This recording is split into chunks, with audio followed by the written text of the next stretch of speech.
Welcome to the BBB National Programs podcast, Better Series, where we will explore top-of-mind topics and self-regulation with business and industry leaders.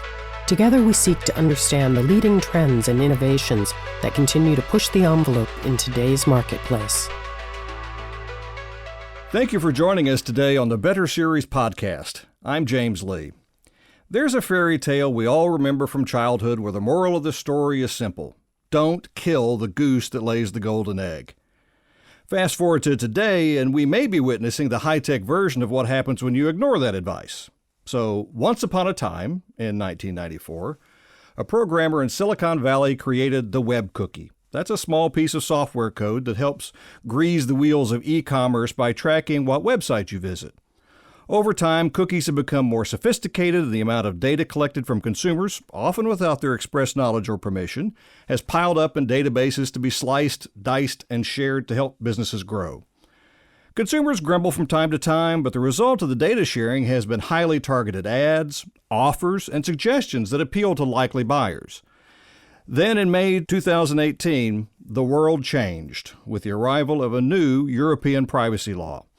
The European Union's General Data Protection Regulation, or GDPR, prohibits companies around the world from collecting personal data from EU residents without their express permission, including from web cookies and other data-gathering tech and techniques.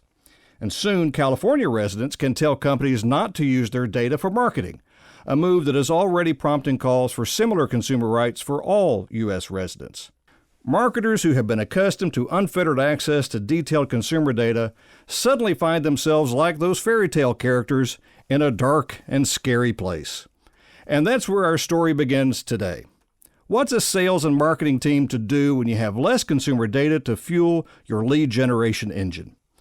Here to guide us through the new landscape and toward a happy ending is Pete Spande, the publisher of Business Insider, and Dave Grimaldi, Executive Vice President of the Interactive Advertising Bureau. Thanks, gents, for being here today. Great to be here. So, Pete, we'll start off with you. What has been the impact of GDPR on marketing when you take away the ability to gather as much personal information that we're accustomed to seeing? Yeah, so there are many impacts from this legislation, which is about a year and a half old. For some companies, especially companies not based in Europe or with very little European operations, some companies just chose not to operate in Europe rather than kind of build all of the compliance mechanisms that were necessary.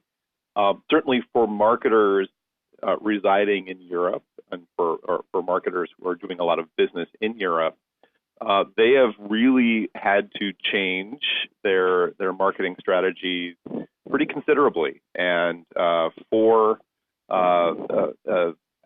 people who had a lot of inventory that had consent from their audience to then be marketed to, that the value of that inventory and that audience became greater. And certainly for some publishers or other advertising services, that lack of consent became a very big challenge. And then broadly, this one other big impact is, I think it has also forced a lot of companies operating in multiple countries within the EU to actually centralize a lot more of their marketing operations than they might have done previously, simply because these legislations and these privacy regulations are for the entire European Union. It did force a lot of marketing organizations to really think about their European marketing operations much more holistically than they might have done prior. From a practical standpoint, if you have to collect permission every time somebody clicks on a website, and now you see those ubiquitous notices talking about cookies, that's a logistical hurdle that people aren't accustomed to. How does that impact things? Well, I think there are a number of impacts. Just from a user experience perspective, how much real estate you have to promote your content, for instance, or your product, for instance, relative to that consent label and things like that. That is a consideration. But it's also, I think, it's caused a lot of people to really pull back on their data targeting strategy in general. in Europe and focus on other means. So in some cases, that can be very good for parts of the ecosystem. If textual purchases, contextual targeting grew in importance and value, whereas audience targeting decreased. And I'd love to jump in just for a second to address a couple of those really Please do, Dave. Points from Pete. He mentioned a couple of instances of businesses going dark in Europe, publishers and other companies just not being able to afford the cost of compliance. That's not indicative of a good privacy policy. That's not indicative of a policy that helps consumers and businesses and innovation all equally. And while it is important in this day and age to get the consent of users to use their data and to use it responsibly, we would always hope, you also don't want to, and you started with this, James, you don't want to be to kill the goose that laid the golden egg. I like to think of it as the goose that laid the golden economy, because the ad-supported internet is what allows consumers to access the journalism, the videos, the shopping, the content that they want largely for free. And that value exchange that is provided from a consumer viewing an ad and gaining access to an absolute innumerable amount of content is something that was built over years of innovation and smart technology and the linking of people and products and services. And I think it's very, very treacherous as governments in America, in Brussels, elsewhere, start to contemplate privacy policies that could have many unintended consequences. And I think in the next year, we will see a lot of that. We've already seen it with GDPR. We have already seen a number of U.S. publishers, small newspapers that have domestic websites, larger ones that have a far bigger balance sheet and far more users, monthly users, and just generally decide to just go dark in Europe. And that's a shame for Americans to have to go to Spain, Italy, wherever else, and then those from other countries visiting Europe and not be able to access content that they can see in their home countries because of those compliance costs. And I think that is something we need to keep an eye on as the specter of consumer privacy online grows larger. There's more paranoia, there's more concern. I think that's something we do need to keep a close eye on. So a couple of things. One, I'm going to steal that line, the goose that laid the golden economy. Thank you for that. Right. I appreciate that. Of course, certainly. It is a gross overgeneralization to say that marketing caused this problem. But isn't there an element of how maybe some organizations either intentionally or unintentionally did help drive this because of these privacy concerns, particularly when you marry that up with cybersecurity, cyber attacks, things like that? That it just, people right now are very squeamish about where their data is, and they don't think they know where it is and how it's being used. What's the marketer's responsibility in that area? Well, first a bit of a history lesson. I think that you're correct, James. Where did this start? I like to pin it back to the 2016 presidential election. When you think of the times in America, at least before that, and linking it to what I do every day here in Washington, D.C., which is interface with Congress and the White House and the administration on these issues, you'll recall 8 years of nirvana under the Obama White House with Silicon Valley and tech companies. He hosted events on the South Lawn. He was meeting for dinner and strategy sessions regularly with founders of major technology, ad tech companies, social media companies. And right around 2016, when the Trump-Clinton election happened and there was foreign interference in that election, you had Americans starting to wonder, did I cast my vote for a candidate based on something I read or saw online or something that was served to me that was inaccurate or that presented a presidential candidate or a primary candidate in a way that was untruthful, yet I bought it? And maybe that swayed my vote. So what's happening? How do companies know about me? How did these networks or these campaigns get information about me in order to craft a message to me that might have duped me into believing something that I didn't want to? And on the heels of that, you had Cambridge Analytica. You had Mark Zuckerberg testifying in Congress and the clear disconnect through no one's fault, not his nor the senators or members of the House, on these issues, which are so complex and so difficult to understand, the actual architecture and the underpinnings of social media companies, of the internet generally, and of targeted advertising. And slowly, this concern started to manifest itself in different ways outside of Congress, and that, I think, permeates today. Where is my data going? When I authenticate into a website, why does my data go anywhere else? And if it goes somewhere else, why does it go there, and what is it used for? Oh, you explain. Okay, I understand. So my data is used to help prop up small companies that can monetize it and grow a 6-person farming blog that everyone loves. They use my data to monetize their site, and potentially they share it with another company that will serve me an ad related to farming or whatever business I'm in. Okay, that makes sense. But still, why does that ad follow me around? And I'll stop there, James, because I could go on forever, but the chasm of misunderstanding regarding the uses of consumer data online is something that is being grappled with many governments. What do we do? How do we make consumers feel calm? These are complex issues.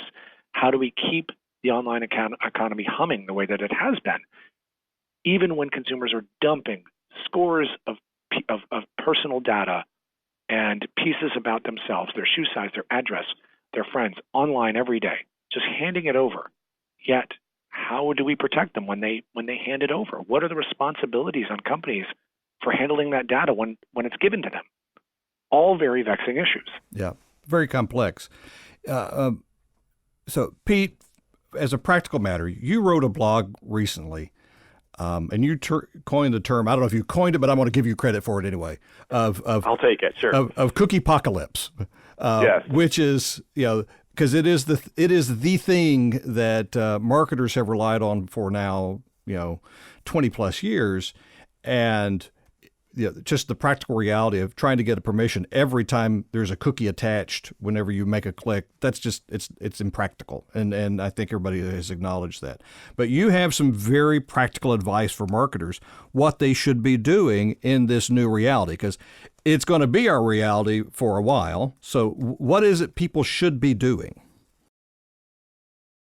To be clear, the first thing around this, the place where there are the biggest imminent challenges, and some could argue there are already many challenges to this, are for third-party cookies. That's where the data you've collected on your site is now being used on a site that you don't control.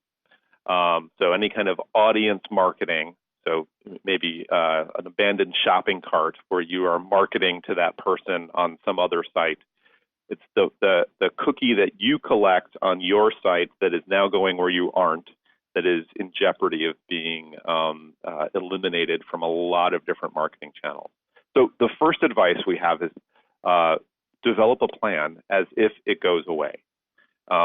You may not need that plan in its entirety. The third-party cookie may continue to limp along, but in many respects, that third-party cookie has already diminished in importance based on browser policies from both Apple and Mozilla for Firefox and Safari that have severely curtailed the effectiveness of that third-party cookie for an advertiser. So if you're depending on third-party cookies as a core part of your marketing strategy, that will mean finding an alternative method of generating similar results, ideally better. It also might mean developing different types of data partnerships or planning for a world where you're using a different type of identifier that ideally has the kind of consent and regulatory approval that will be much more lasting, which we're recommending the IAB Digitrust unit as it's being governed by a third party rather than coming from a vendor. There are multiple other digital IDs out there that are being supported from a wide array of companies, including Facebook and Google being two, but there are many others as well. So developing that strategy is, I think, really important. Planning for that rainy day, because with the regulatory environment and the technical environment, so even if none of the regulatory moves destroy the effectiveness of the third-party cookie, a policy change from Google for their Chrome browser and any other browser out there that has any kind of significant market share, if they are changing how they're utilizing third-party cookies, the regulatory environment may not be changed, and you could still see that diminished result. So planning is important, developing alternative data sources and partnerships, and then looking for these cookie replacement options for identifying customers and individuals across the web, and figuring out which one is right for you and how to deploy that most effectively. You need to do that work now in advance of something happening to you where you're waking up one morning and your marketing and targeting work is completely obliterated, perchance. I always suggest to people that, this is a great time to get to know your customer again. That there's nothing better than first-party data. Yeah. There's also, I think, in our reliance on third-party data, often licensed from other parties, there is still some questionable validity in some of that third-party data. There was a study done a few years ago by a major advertiser at a conference. I'll remove the names to protect the guilty, but where they did a data audit and found that the data that they were using to target women with children in the house was reaching roughly 52% women and 48% men. So there are, there have been problems with these cookies where we might rely on them as being, tremendously accurate when in fact they haven't been accurate for quite some time. So there are, I think, opportunities in revisiting these things to really improve what you both know about your customer and also remove the effectiveness of your marketing. Dave, I know that IAB has two proposals out for comment right now. One is a different scheme for cookies to make them more privacy sensitive, more in line with the environment we're seeing, but also just recently put out guidance around how to comply with the California Consumer Privacy Act, which includes that wonderful provision that you must have a button on your homepage in certain circumstances that says, "Do not sell my personal information." Can you, quickly tell us about what those two efforts are and what's the practical effect those will have? Sure thing. And following up on what Peter was saying a moment ago, there is a lot of anxiety around the use of cookies and the difference between first-party and third-party data, as I alluded to a moment ago. And so what we've proposed is a new technical solution to ease those concerns around the use of third-party cookies for online advertising with an accountability framework that's more enhanced and that will better ensure the responsible use of data. And it would include the creation of an encryption tool that would permanently attach to a consumer's privacy preferences, attach them to an identifier that an advertising technology company can then use to target ads, provided that they also adhere to a series of privacy measures. And we would suggest the creation of a compliance body for that accountability that would rely on a number of different sources of reporting to verify that those in the marketing technology and advertising technology space respect those consumer privacy choices.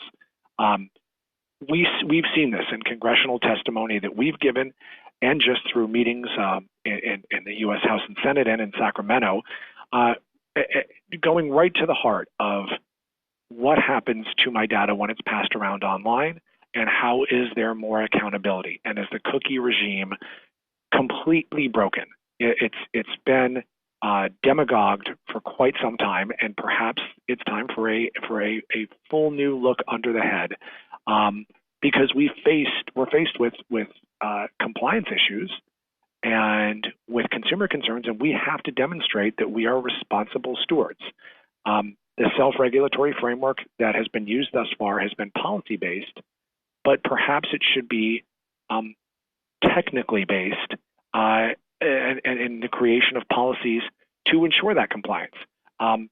We focus on 3 areas for building that privacy and security into the media ecosystem. An encrypted revocable token, joint accountability, and enhanced security controls. And we put this out for comment. We're curious as to the thoughts across the online ecosystem. We're receiving feedback, and we're excited to see where it leads. We're also shopping it before Congress just to get their feedback as to whether they see this as leaning into new consumer privacy controls. Pivoting to the California Consumer Privacy Act, the quick history there is, with Congress not moving on a national privacy framework, which we and many others, including those in Congress, think is necessary and it's never existed before, but now it's time for clear rules of the road across the country. Through a strange quirk of California balloting law, a major new privacy regime was put forth as a ballot initiative in California, and with no opportunity for real comment or weighing in, it was steamrolling toward a November vote a couple of years ago when the California State Assembly reached down and grabbed it, put it into a bill, passed the bill, and thus gave it the opportunity for due process and feedback. And we've spent more hours in Sacramento than we ever thought we would talking about this bill and its impact on industry and consumers and those unintended consequences that we referenced earlier.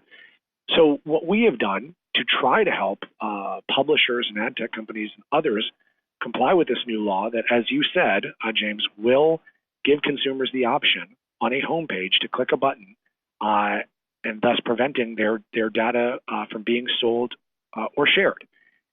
And as we spoke about moments ago, the use of that data, if done responsibly, and we sure hold our companies, our IBS 600-member companies, to that standard, using that data responsibly is what keeps the ad-supported internet humming along and the experience that everyone is used to. But once you click that button, what does a publisher do? What does an ad tech company do? Well, we're solving for how to create transparency to consumers under that, to keep the real-time bidding pipes open when there is a sale of personal information, and whether a user opts out of that sale. And real-time bidding is put very, very crudely, is the process almost like online trading that allows an ad to be served to a relevant audience from a company that wants to serve that audience. So think of a fishing rod to someone who is a fisherman and their online behavior. We also want to signal for when the consumer opts out of a sale of his or her personal information and what that means to the publisher and the various parties receiving that data, because we have to make sure that we are honoring those consumer requests under this new law. Now, as a footnote, I mentioned a moment ago, we don't have a national privacy law. We don't have a uniform standard. So when that consumer gets on the plane at Los Angeles International Airport and is on his or her iPad in the airport, when they get off the plane at Dallas-Fort Worth, their internet experience could be different. We don't think that that's indicative of a good privacy policy, as I mentioned earlier regarding GDPR. A privacy policy that changes your internet experience from state to state, and we're seeing more state bills pop up every couple of months, is going to create a patchwork that just is not conducive to developing new products, to new companies being propped up via online ads, and we've seen some amazing ones in the last 5 to 10 years. So we have to really be careful as consumers for what we support in front of Congress and state governments, because some of these new laws could have those consequences that are going to alter one of the greatest economic engines that this country has ever seen, and we're very wary of that. We're wary of that. Well, obviously, we're going to be talking about this for the next couple of years. This has been a great start to the conversation. I appreciate both of your time today. Pete Spande from Business Insider, Dave Grimaldi from the IAB. Thank you for joining us today. And thank you for listening to the BBB National Programs Better Series. Don't miss an episode by subscribing to the Better Series by visiting our website, bbbprograms.org, then click on the podcast tab. You'll find all of our episodes there, where you can listen on your Apple Podcast app or your favorite streaming platform. You just enjoyed the Better Series podcast. Be sure to tune in next time for a brand new episode. To learn more about our other shows, visit betterbusiness.blueberry.com. That's betterbusiness.blueberry.com. Follow us on Twitter at BBB_NTL programs. Send your comments and ideas to podcast@bbbnp.org. The thoughts and opinions expressed on this podcast are the views and opinions of the guests, not those of the BBB national programs or its affiliates.